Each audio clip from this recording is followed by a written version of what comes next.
8月31日土曜日、早いもので8月も今日で、最後となってしまいまして、で今、台風がですね、九州あたりですかね、そういったところに来ているというところで、天気予報では午後の1時からこちらの方も雨が降るということで、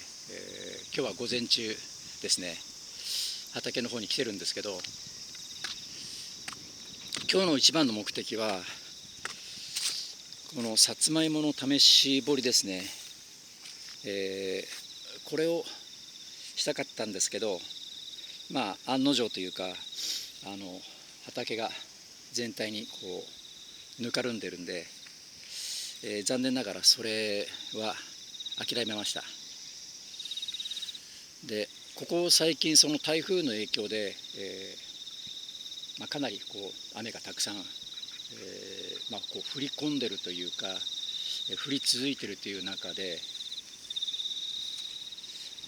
周りをちょっと見渡したところなんですけど、ここですね。これ田んぼじゃないんですね。畑なんですけど、湖化してるんですね。でお隣のこれ畑ですよね。でこことここ全く同じような感じでこう耕してあったんですね。でここの畑もあの辺りですね、奥の方を見ると、ズームしてみましょうか。やっぱりこう水がこう溜まってるということで、こことここ、これ見ると明らかにそうなんですけど、道路を挟んで一段階低い、それと手前よりも奥の方に水が溜まってる、こちらの方も奥の方に水が溜まってるということで、全体的にこの土地が、今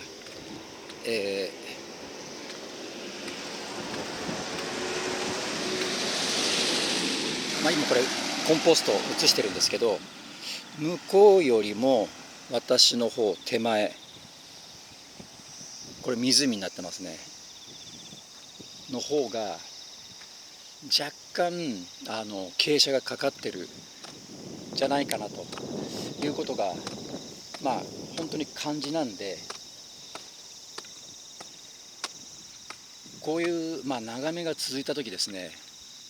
そういう時にこの畑というか自分が育てているこの土地ですね、この土地が大体どうなってるのかなというのが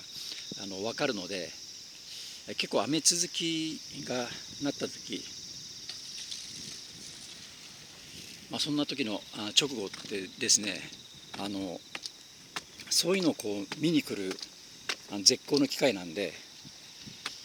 それで、自分のこの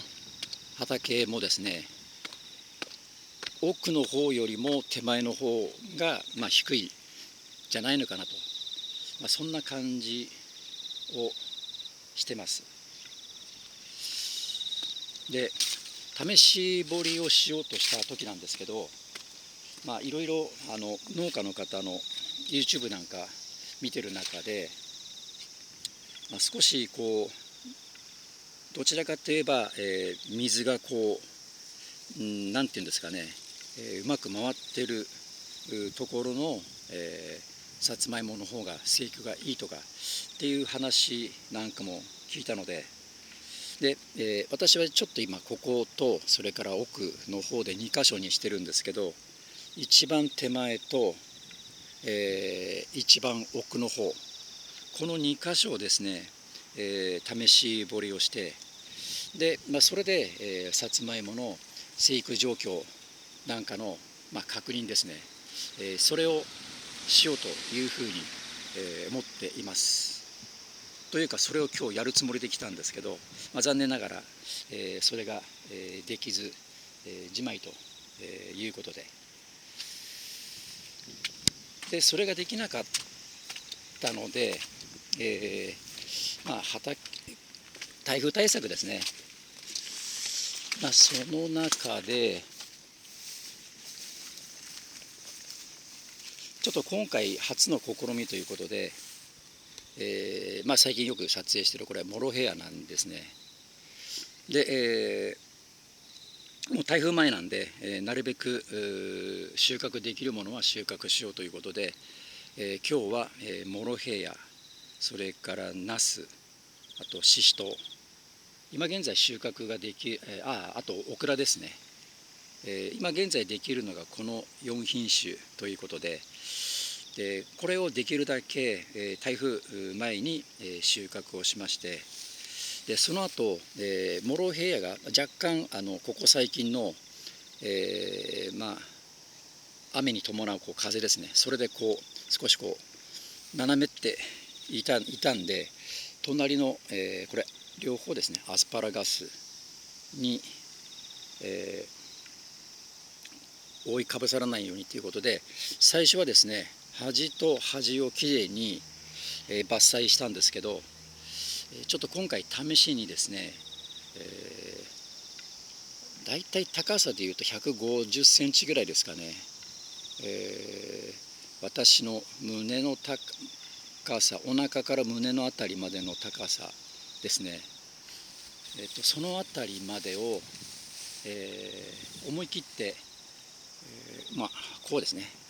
カットすることにしてみました。よくナスで、更新剪定とか言われているもの、あまり私はあんまり専門的なことはよくわからないんですけど、たまたま、ここですね、大葉がこの辺りもっさりとしてたんで、通路で邪魔なんでバッサリとやったんですけど、大葉もどちらかっていうと脇芽ですね、脇芽をどんどん取っていくといいっていう感じのものなんで、邪魔なんでバッサリ、していたら、こういう脇芽なんかが、発見するって言ったら変なんですけど、脇芽が出ていて、この脇芽がこれからどんどん大きくなれば、これはこれでまたいい収穫ができるかなというふうに思いまして、それだったら、モロヘイヤも一旦は、ちょっとバッサリと刈り取って、モロヘイヤももともとどんどん脇芽を収穫するというものですから、今現在もよいしょ、こういう感じで主枝ですね、この中心となってくるものからどんどん細いものが出てるんで、これも全然高さとしては120、30センチぐらいのところの場所なんで、であれば一旦、全刈りというかカットをして、でそれから、この下の部分から出てくる、脇芽をどんどんまた収穫すればいいんじゃないのかなということで、これ初の試みなんですけど、ちょっとこんな感じで、両サイドと、両サイドはもともと周りを邪魔しないようにということなんですけど、両サイドと、それから上のところを、バッサリと、刈ってみました。でモロヘイヤはまだまだこれから、多少は、花芽ですね、花が出てくるあたりまでは、収穫がまだできますので、まだまだ、収穫が、見込めるものなので、ちょっと試しにこんな感じで、やってみようかなということです。でここでバッサリとやったので、台風対策ですね。ですね、もうすでに横の部分は、ちょっとした風で倒れていたんですけど、モロヘイヤは一旦倒れると、なかなか元に戻すのが大変なので、それで、最初のうちは円形パイプとか、それから紐なんかを張って、ガードなんかをしていた風対策のガードなんかをしていたんですけど、それをやるのももう最近もう面倒なので、今回は思い切って、風対策も風の東風対策ですね、東北対策ですね、それも兼ねて、ちょっとこれからの、脇芽ですね、それにこう期待するということで、初めてのちょっと経験なんですけど、やってみることにしました。はい、ということで、あと1時間するとこの地域にもまた雨が降るということで、今日はこの辺りで、上がる予定でいます。はい、ということで本日以上になります。